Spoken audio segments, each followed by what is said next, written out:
Bapak. Pertama-tama, marilah kita sentiasa memanjatkan syukur kehadirat Allah Subhanahu wa Ta'ala, yang mana oleh Allah masih memberikan kita nikmat keamanan, nikmat kesehatan, serta waktu luang, sehingga kita dapat berkumpul di tempat yang sederhana ini. Salawat beri salam tak bosan-bosannya kita sanjung sajikan kepada pemimpin dunia.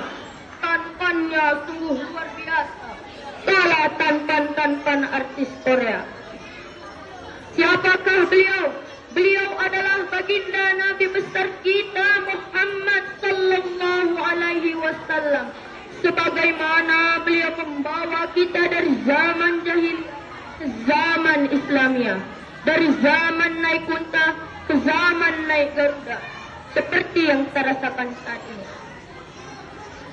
Kata-kata penghormatan kami, yang kami hormati Ibu Kepala Miss Al-Azhar beserta para dewan gurunya, yang kami hormati Bapak Ibu Dewan Juri yang arif dan bijaksana, serta teman-teman yang saya sayangi.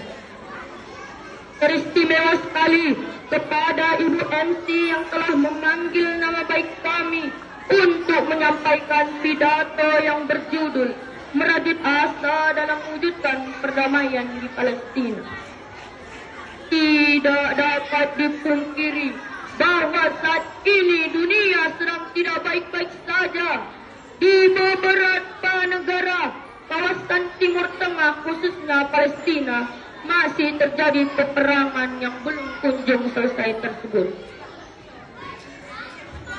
Sungguh ini menjadi keperhatian kita semua.